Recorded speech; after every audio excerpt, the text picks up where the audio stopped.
They need to hurry up with our trophies. They should be here soon, and then we're gonna put them right here when we get them. Too. Absolutely, right here on this thing, and I'm gonna have a house party. Oh, can I come? Of course, okay. You have to come. I'm gonna come. That'll be. Yes. Yeah, you too, Ashley. We're allowing people from New Jersey. Right.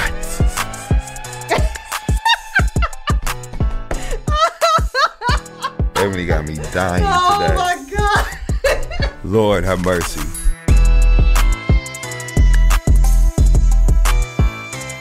Hey y'all, I'm Eboni K. Williams here, host and attorney extraordinaire. Welcome to Holding Court, where we analyze the very latest in legal headlines, the ones that got all the streets talking.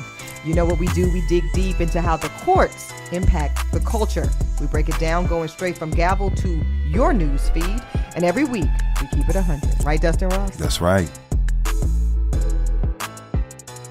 Dustin, my darling. Yes. So this is going to be a little special episode, right? Okay. This is going to be full of some topics that normally we stay in the headline-driven space, and we do that for a reason. But this time I wanted to give some things that we call evergreen. Okay. These apply today, yesterday, and tomorrow. That's right.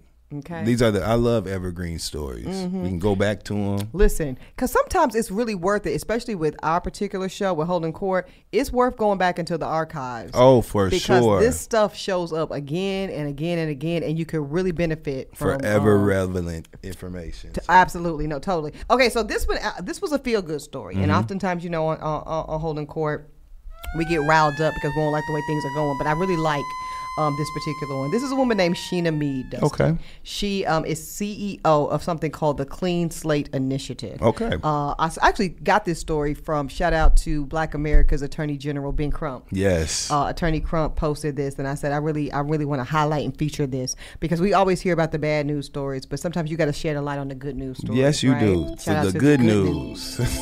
About being black in America. Bet on black, baby. That's it, every time, and twice on Sunday. So Sheena Mead has a good news story. Okay. And I really want to amplify the work that this sister is doing. So she wrote a piece in essence and talking about her arrest history, and I'm using that word very specifically, y'all. Many of y'all have never been convicted of anything, but you still have an arrest record. Okay. And if you don't go about the business of either disposing of that or expunging that or something else like that, it can still affect your life from jobs. I'm talking about from rentals. I'm talking about from mortgages. I've seen it show up, Dustin, in ways that become devastating. I'm talking about getting your kids in certain schools. I'm talking about custody of your children. You know, you'll get a vindictive person on the other side of that custody battle. They're bringing up an arrest from 15 years ago, and now you have a problem on your hands. Yeah. So that's why Sheena Mead is tired of seeing it. And she's come up with the Clean Slate Initiative, and it's really important, and we're going to get into that. Okay. Then we're going to hit DJ Vlad really quick. We're not going to spend too much time on him, but we're going to zoom out of some foolishness that he has done and talk about why he is an example of a cautionary tale. He ain't the only one. I'm going to name somebody else that was top of my mind when I read this story, D, of what happens when I think it's somewhat our fault as black people. We allow these cultural interlopers, and these two cases happen to be white men, and we allow them to get too close to the magic of blackness, and then they start running their mouths too loose, and then it's a problem. Okay? Let's talk about it. You can tell I don't like it. And then lastly, we're going to talk about, I got two examples. And that's going to be the last is going to be the last. Got it. And I want it to be the last. Okay. Last. Ever. All right. So back to this good news story, Sheena Mead. In 2004, so you're literally now talking about literally 20 years ago, police knocked on Sheena's door with a warrant for her arrest. And look how silly. Writing a worthless check under $150. Now, Sheena, today, what $150 can't even get you nothing. Right. We're going to spend that at Popeyes you can't when we even, leave here. You can't even leave. I'm about to say, you can't even get nothing at Target for that. Walmart. Basket be empty. That, of course, was a very small misdemeanor in the first degree in the state of Florida. She had 4 small children present during the time. 2 months prior to that, she had written a check for $87.26 at a grocery. I figured it was a grocery store, unaware, no intent there, that the check bounced. Happens all the time. And it was returned to the store unpaid. And it must have been an extremely petty grocery store to bring her to court for that, because that, again, happens all the time. Her bond was $500, almost 6 times the amount. The check she wrote wasn't even $100. They held her a $500 bond. In 2008, this is 4 years after the arrest. Yeah, it's a bit much. It's a bit much. But look at the consequence, Dustin. She started a job that did not leave her beholden to her arrest record. But she feared that the stigma and the fact that had been even out there would be a problem for her. And it's very, very sad. Very, very sad. According to the American Progress Report, 1 in 3 Americans have an arrest or conviction. And again, I'm making space for them not always being the same thing. Yeah. But sometimes just an arrest. So that's over 100 million people in America alone. And 18 million are women. 18 million women have an arrest record in the United States of America. It's bad. So here's the thing. The Clean Slate Initiative, Dustin, it works to help those who have paid their debt to society, whether they got it dismissed, whether they did probation, whether they, whatever the disposition of the case is irrelevant, but it lets them move on and stay crime-free. And as long as they have that for a certain period of time, that can be totally eradicated. Wonderful. So that, it's not coming back to haunt you. I'll give you a good example. During my brief but impactful tenure on the Real Housewives of New York City. Talk about it. Impactful. It was impactful. You rebooted the show. Go ahead, Some say I was the downfall of Ronnie. I wanted it on my tombstone. Well, why is it still on if you was the downfall? Right. Anyways, yeah, we're going to move on. Yeah, anyway, because I was really about to start cussing. Yeah, and I was about to just go to a bad place. Yeah, During my brief but impactful stint on the Real Housewives of New York, people were so unnerved, Dustin, that I had the audacity to center blackness in such a beautiful and profound way that I know you can't believe this, but they were looking for dirt on your friend. And the best thing they could come up with was the fact that at the ripe old age of 17 years young, I had the discerning taste of picking up some Stuart Weitzman sandals and leaving the store without paying for them. Of course, I've talked about this many times on Holding Court. I actually think it's a really beautiful example of the importance of deferred prosecution programs when people are young, dumb, and stupid, as I was then, but am not today. If they can be afforded one opportunity to earn a dismissal of that charge, it can change the whole trajectory of their life. For of course, sure. The judge that allowed me to participate in that deferred program, Dustin, is a judge I eventually went to practice in front of as a lawyer in Durham. Okay, so really full circle and important. But anyways, the point is the fact that I believe it was the Daily Mail that had done that sloppy ass hit piece on me. The fact that they were even able to find that record, because the case was dismissed. I was never, to this day, I've never been convicted of a goddamn thing. So I'm one of those 18 million women in that statistic, Dustin, who has. And actually, I wasn't even arrested. I was detained. We talked about that on Holding Court. But the point is the case existed, right? The case existed on paper at some point. Dismissed or not, the fact that it went to court still has life. And that is what Sheena is trying to address. She's saying that once people have disposed of it, it could be what I did to defer prosecution. It could be a DA just looking at it and saying, this is some bullshit. I'm not moving forward with this. It's wasting everyone's time. But the paperwork still exists, right? Or it could be, it's so small, I pled guilty to it, I paid the restitution and we moved on with life, and now I'm a dean at a law school or whatever. Every day happens every day, but people are not getting important things in life because of these paper trails, Dustin. Man. So this is what the Clean Slate Initiative works to do. I really encourage y'all. We're going to put a link in the show notes so you can read more about it, figure out ways to support it. All of this is the type of stuff, y'all, when we talk about wealth gaps between black and white Americans. We talk about housing gaps, when we talk about food, just all these different things that make life for most black people harder and of lesser quality than our white and or wealthy counterparts. This is the kind of shit that can make a difference. Yeah, this is the real work. You talking about somebody doing the work. This is how change is attained. Absolutely. So I think this is great. Shout out to Sheena Mead. I really respect this sister's fearlessness to use her own self as an example. That takes a certain level of bravery, For Dustin. sure. You know, because like when you read the facts, it's laughable, right? $87 bad check, girl, please. Like, are people serious? But people are serious because they will leave that part out of the story. They will leave out the fact that she's first of all, she's at a grocery store.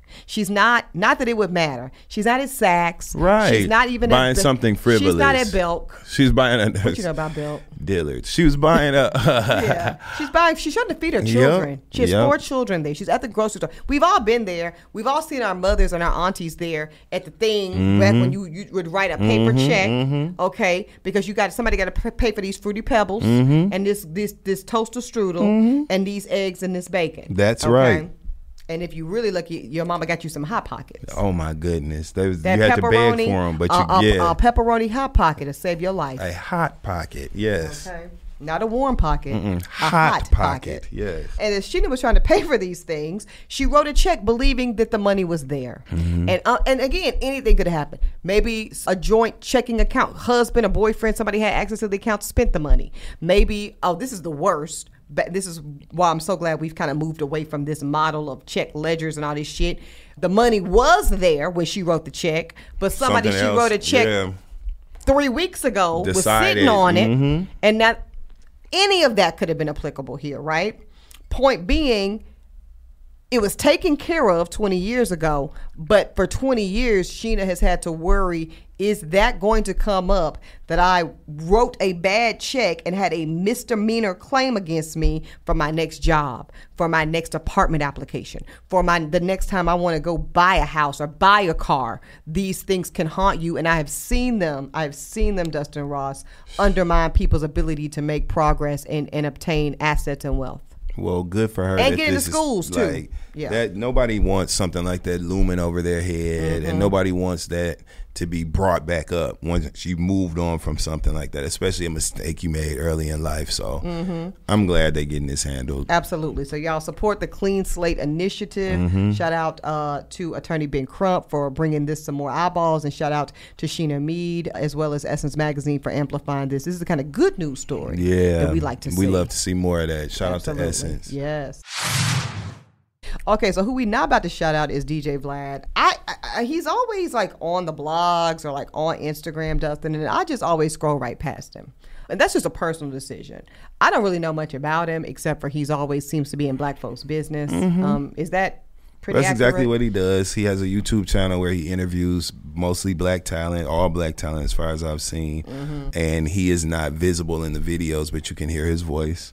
And why is that? I wonder why that is. Me too. And I think that, well, I'll let you get into the story and then we'll go back there. Yeah. It'll make sense later as you get into the story. You educate me on his relevancy because I don't know. Ain't none, but go ahead. Ain't none. That's it. Okay, so he's this white Ukrainian man, whatever. He has now had to come out and apologize. This is the latest thing I saw. As he should. For attacking a black woman who happens to be a Princeton professor. Her name is Morgan Jerkins, and he came for this woman to the point where he was actually trying to get her job taken away from her at Princeton simply because she dared to disagree with this white man on an issue. So he came out with this apology video to Professor Jerkins saying this: After considerable reflection, I would like to apologize to @Morgan Jerkins for tagging her job. And see, that's a real Karen move, because you could have said whatever the fuck you needed to say and not tagged her job. So when you tagged Princeton, you did that for that particular. That's like the Karen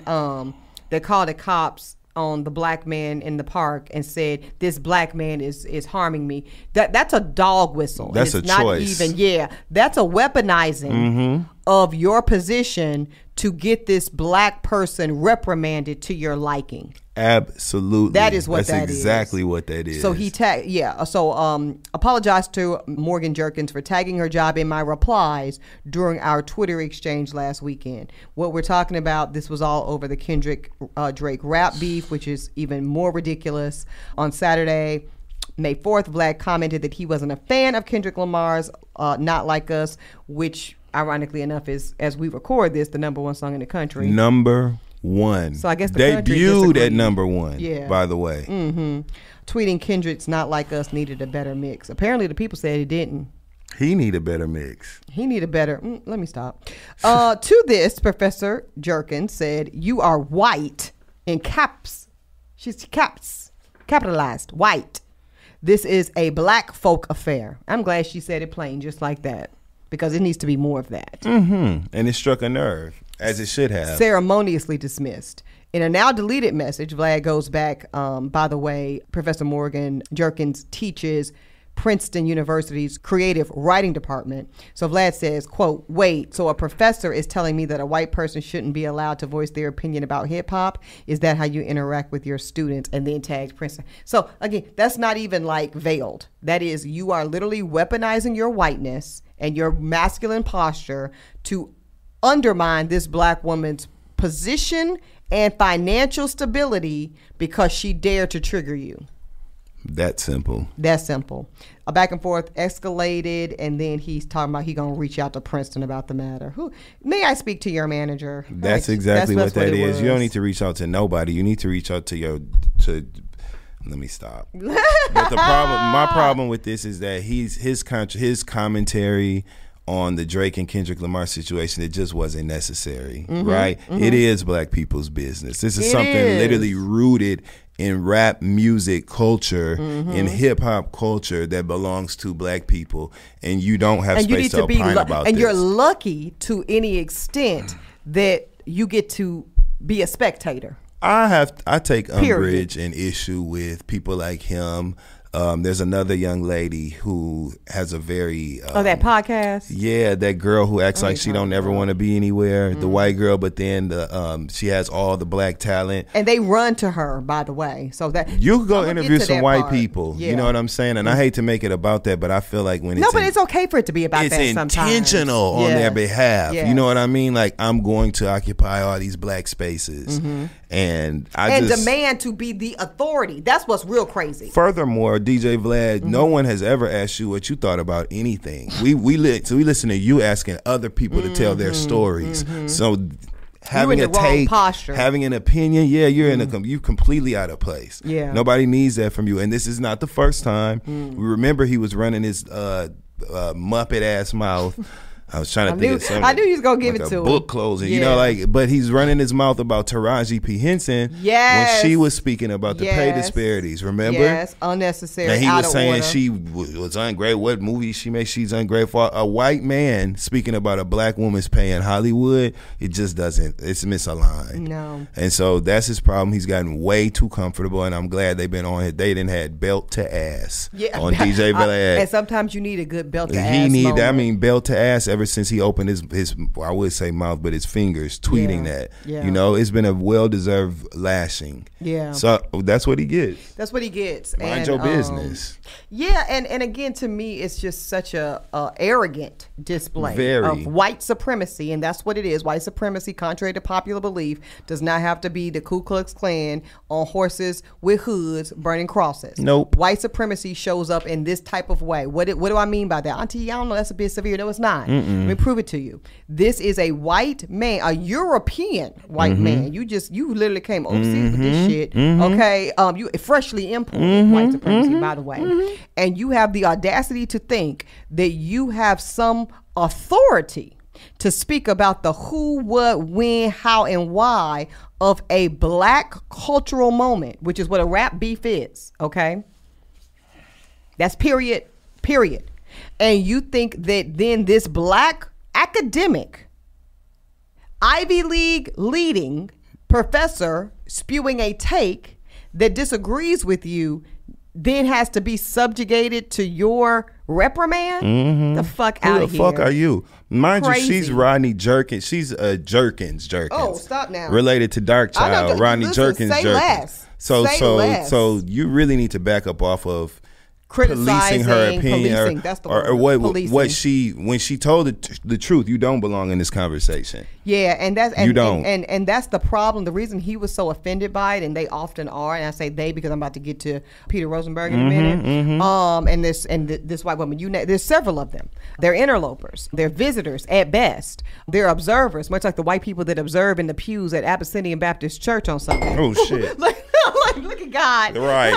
Sorry. No, it's okay. It's just a boy. We'll get that later. Don't worry about that. We'll get that later. My bad, y'all. They just got me mad. No, I know, because it's maddening.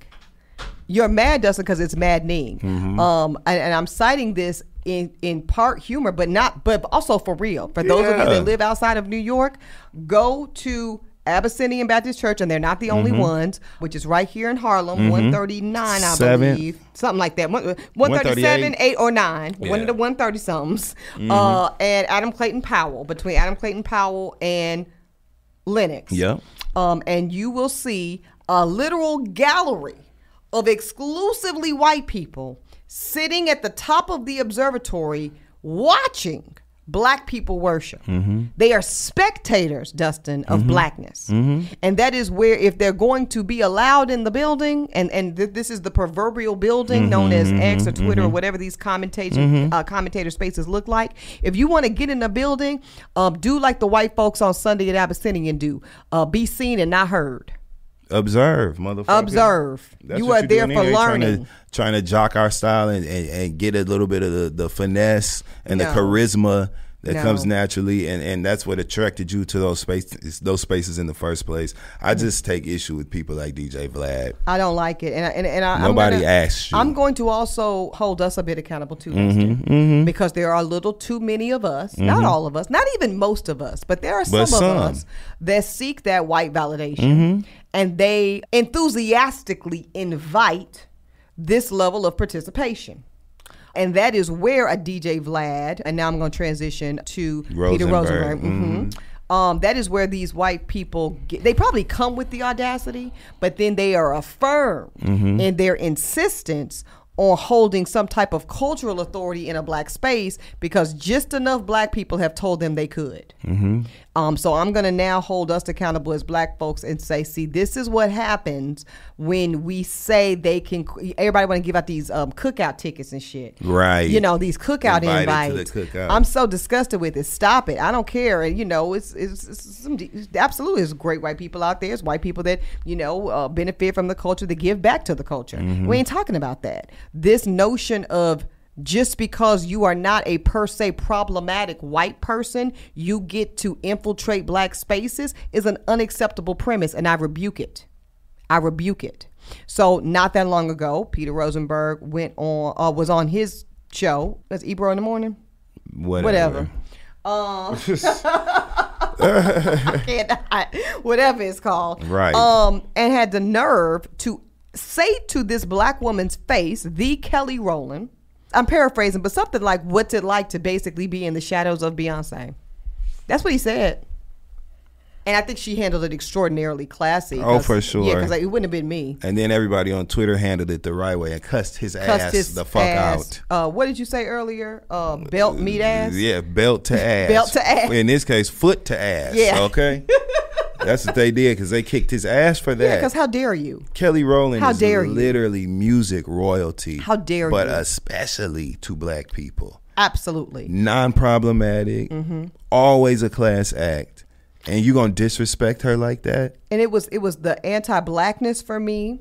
It is the colorism for me. It's also the misogyny for me. How about because it? You would have never said that to male artists. You know, that was you really getting completely fucking beside yourself, Peter Rosenberg, and really thinking you could speak in that way. And it showed why these white people need to stay out of this conversation, not just because you're white, but because you're white, you lack the cultural competency to understand the valuation and actual positioning of a Kelly Rowland. Because only someone that doesn't have that cultural competency, Dustin Ross, would ask a stupid ass question like that. And then that goes back to DJ Vlad. Only someone without the cultural competency would have had that critique on Kendrick in the first place. It needs a better mix. Say who, why, how? Who the fuck are you? You're just, from a substantive standpoint, wrong. You're wrong. And that's why it's the #1 song in the country. That's what I was gonna say. And it's like, you know, but you could have spared yourself by just opting out. It's always free to say nothing. It's have actually a thought. Free. It's okay, and you know, it's okay to have a thought and not share it. And then that's okay to do. It's more than okay. But then because I'm gonna say, because he's been rewarded, Dustin, for saying it, for having the thought and always fucking saying it. This is where we are. But to then go further, have the take, raggedy as it may be, but we hear raggedy takes all the time, so that's not necessarily special. But then for you to double down and tell this black professor, who I didn't even know until you just educated me, has the direct line from Dark Child Rodney Jerkins, who's again beyond, I was gonna say R&B, but he's bigger than R&B. World class producer, global, world class, from Michael Jackson to Destiny's Child to Brandy, Britney to Spears, Britney, everything, right? You can't speak to this woman. You cannot speak on this woman this way. And why is your first reaction to tag her employer and try to bring harm to her because you didn't agree with her take on what the fuck you said? Because she was out of her place. She was a Negro out of her place. See, this is the problem. Because we have allowed, I'm going to say this, we didn't set it up. We did not set it up. But there is a system in place, Dustin Ross, where white folk generally default themselves to position of authority across the board. It could be this is why they're still mad at Beyonce for daring to occupy space in country music, even though black folks created the genre. This is why you have today black people ostracized within jazz music when we created the genre. So I'm just kind of over all of it, and I'm also just really pissed at all of it. It's infuriating. Yeah, because what it shows me is you give certain white folks an inch and they will insist upon a mile. Because you can't just sit there and be happy to be able to witness genius, because that's what you're witnessing. To witness magic, to witness the sauce, if you will, to witness culture at large in real time. You have to center. You see, this is the default functioning of whiteness, not white people, but whiteness, right? It always centers itself. And then when we have the audacity, whether it's me in the work I do, you in the work you do, this professor, Miss Jerkins, Professor Jerkins, Morgan Jerkins here doing it the way she did it. Kelly Rowland even doing it in that extremely elevated, eloquent way she did it. When we grab back the wheel and we recenter where the focus should be, which is on blackness, they are so irate, Dustin. They are so disheartened. They are so put off. They are so frazzled and fragile, there's that word, that they respond like this. Yeah. Tagging your employer. Well, this is also a case of fucking around and finding out, because that's exactly what happened. And he came back groveling and apologizing like he should have. You're not a thought leader. You're not a person who we seek any sort of take or validation or anything from. Nobody cares what you think about anything, DJ Vlad. Be glad that we care enough about the talent that comes through your platform that we listen to what they have to say. Yeah, and I also think, I'm sorry, I'm going to say it. I don't care who get mad. We have to be careful about over-indexing for that. You know what I mean? We have to be, I'm not saying no fuck with no white journalists or don't fuck with no white platforms, but we have to be careful in over-indexing and running to show up in mass numbers to these white interviewers and white journalists and kind of over-saturating their platforms in a way that gives the impression, I'll say that, Dustin, that even makes it look like they hold authority that they've never held. Yep. That's what I'm going to start preaching. Yeah, so let me go ahead and go. Whew, Lord have mercy. But, I'm a tithe today. I'm going to pay my tithes in your church today, goddamn it. Yeah, we got to be careful. We have to, and that's going to be the evergreen word I'm going to end with. Black folk, we love you. Auntie E loves you like no other.